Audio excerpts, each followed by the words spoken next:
Jus, ini aku sekarang udah sampai di Jabal Rahmah. Ini aku mau, ini pasti kalian yang udah pada kesini udah tahu lah ya, aku bener-bener baru. Pak Ustadz, coba cerita. Jadi ini ceritanya ini adalah Jabal Rahmah nih, ya kan? Jadi ini singkat ceritanya itu tentang Jabal Rahmah, Pak Ustadz. Oke, jadi Jabal Rahmah ini belakang kita dinamakan juga dengan Jabal Arafah karena ada sebuah hadis mengatakan bahwa dulu Adam dan Hawa ketika dikeluarkan dari surga, itu mereka terpisah. Kemudian setelah itu mereka saling mencari dan ternyata ketemu titik tepatnya di sini. Oke. Nah, kemudian mereka ketika ketemu saling mengenali, dalam bahasa Arab itu arafa ba'duhu ba'do, saling mengenali satu sama lain. Dari kata arafa akhirnya diambil kata Arafah. Sehingga gunung ini juga dinamakan dengan Jabal Arafah. Tapi hadis itu hadis yang lemah, yang tidak bisa kita jadikan sandaran dan tidak pengaruh sama ibadah kita. Nabi Adam mau ketemu di sini, mau di Indonesia, mau di negara manapun, itu tidak pengaruh dengan ibadah kita. Sehingga kita tidak perlu meyakini hal tersebut. Karena mohon maaf, beberapa kaum muslimin ada yang naik ke gunung, ambil batu katanya untuk narik jodoh, nulis nama katanya biar hubungan suami istri itu langgeng seperti Nabi Adam sampai ajal menjemput, mereka nggak cerai, Adam nggak poligami dan sebagainya. Jadi seperti itu. Oh iya tuh ya, jadi sedikit pemberitahuan ya. Jadi dia udah kalau ngomongin jodoh ntar aja dulu ya Pak Ustadz ya. Iya, jodoh di tangan Allah. Iya betul tuh ya. Jadi kita habis dari Jabal Rahmah ini mau kemana lagi ya? Ikutin kita terus ya. Oke Pak Ustadz. Oke. Terima kasih. Assalamualaikum.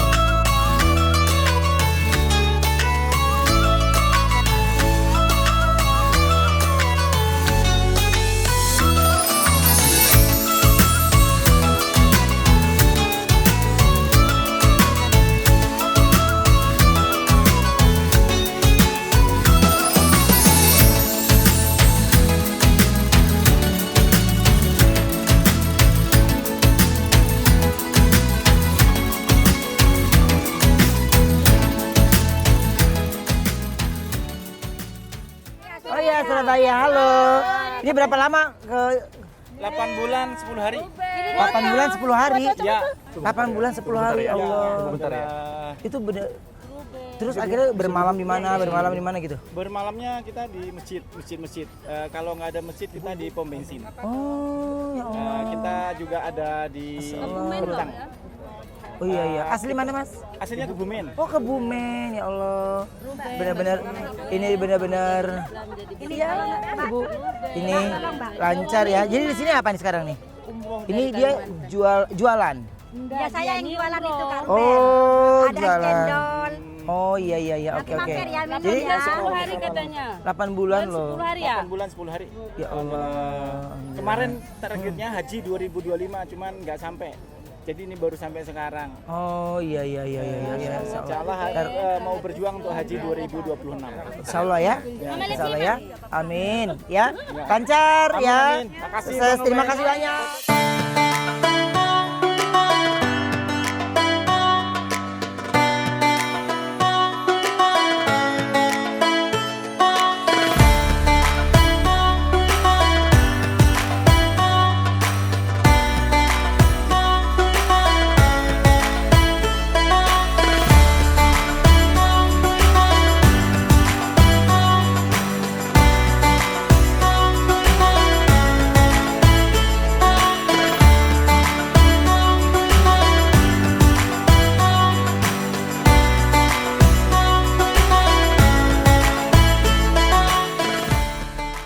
Sekarang ini aku udah sampai di Pak Ustadz.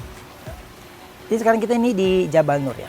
Siap, lagi di Jabal Nur, Museum Wahyu. Museum Wahyu. Nah singkat ceritanya tuh ya gimana tuh Pak Ustadz? Kalau Museum Wahyu ini? Museum Wahyu ini bakal menceritakan cerita perjalanan Rasulullah nanti, Pak Robert.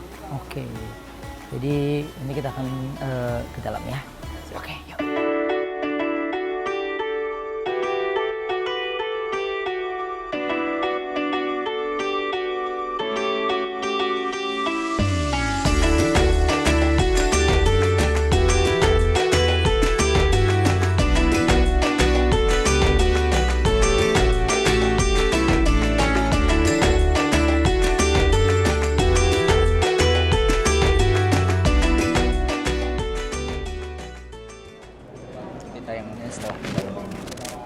Penjelasan gimana turunnya wahyu. Semua ceritanya sih. Iya. Nanti juga ada miniatur Gua Hero gitu. Jadi 1:1 dibanding halus ke atas, kita di sini ada Gua Hero ini kan tingkatnya gitu. Dekat itu layarnya panjang banget itu kan, depan kita ada 3D kota Mekah zaman dulu gitu kan, dan nanti lampunya menyala-nyala gitu, jadi kita seakan-akan kayak hadir di situ, menarik banget. Nanti ada replika Gua Hiro juga yang dibuat dengan skala 1:1 persis hampir persis lah, 99,9% itu sama dengan asli. Jadi kalaupun kita nggak mampu naik ke sana, setidaknya masuk Tahu ya. replikanya.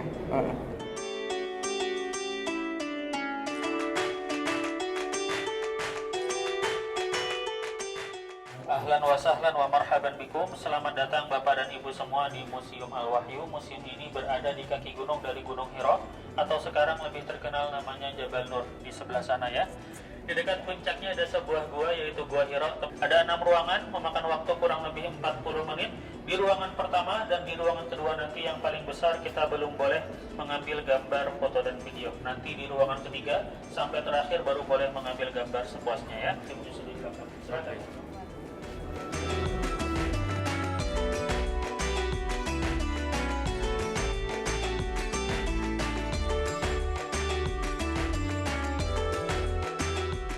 Nabi Adam ada 2 wahyu penting yang Allah sampaikan. Yang pertama, Allah mengajarkan Nabi Adam ilmu pengetahuan. Bagaimana caranya? Wa 'allama Adam al-asma'a kullaha. Allah ajarkan Adam semua nama-nama, yaitu nama-nama benda yang ada di surga dan di bumi. Wa akhta, dan Nabi Adam melakukan kesalahan dengan memakan buah terlarang atau buah khuldi yang kita kenal.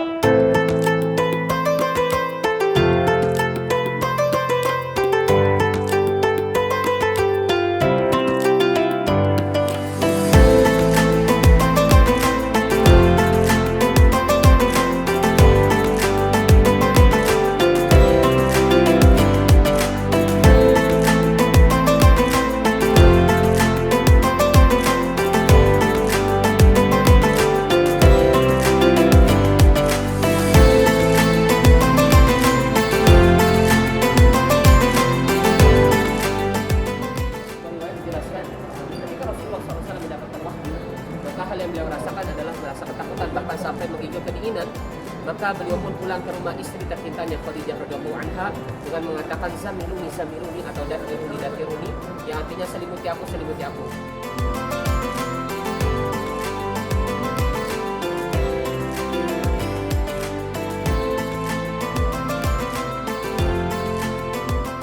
Jadi seperti ini penulisan Al-Quran di masa sahabat-sahabat Nabi, cukup berbeda dengan penulisan Al-Quran di masa kini. Ya, kalau kita perhatikan tidak ada harokatnya, tidak ada tanda bacanya, bahkan yang lebih vital, tidak ada titik di antara huruf-hurufnya. Selanjutnya, wahyu yang diterima oleh Rasulullah selain Al-Quran adalah hadis. Hadis-hadis sahih ini diriwayatkan dan juga dikumpulkan oleh seorang ulama yang berasal dari Bukhara, sebuah daerah di Uzbekistan. Beliau adalah Imam Bukhari rahimahullah ta'ala, ulama yang sangat begitu berhati-hati dan sangat begitu teliti ketika meriwayatkan hadis-hadis Nabi. Tak jarang beliau pun selalu melakukan sholat istikharah ketika akan meriwayatkan dan mengumpulkan hadis-hadis Nabi. Yang mushaf besar ini bukan ditulis dan juga bukan dicetak, melainkan dijahit, disulam pakai tangan oleh seorang perempuan bernama Ibu Nasim Akhtar yang berasal dari Pakistan. Beliau menjahitnya di sepertiga malam ya, setelah sholat tahajud, dari umur 30 tahun sampai umur 62 tahun. Jadi selama kurang lebih 32 tahun.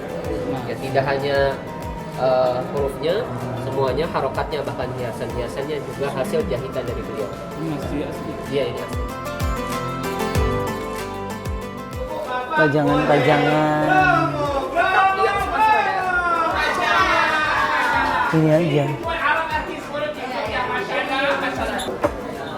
واحد هذا ساتر ini Ka'bah kishina besar.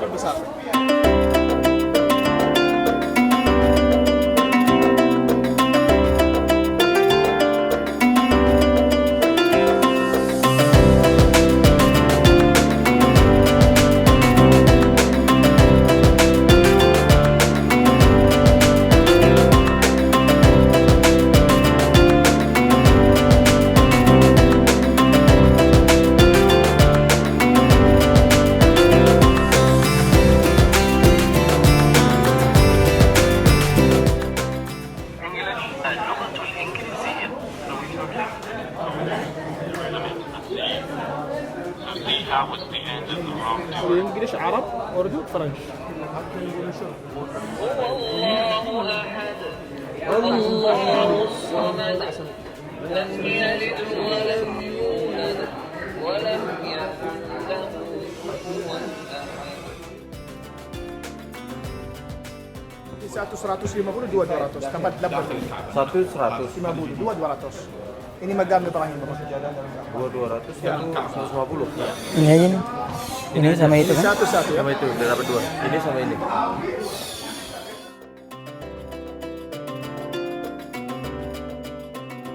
Ada muka aku, ada wajah aku di sana juga. Tuh di bis itu. Best. Tiga. Bang, minta foto, Ya, Bang. boleh. Siap. Tuh, lihat. Hai Ruben. Halo. Tuh dia. Cakep ya. Tuh, baca ya, ini dengerin. Ruben Onsu percaya Hamdan Tur, kamu kapan?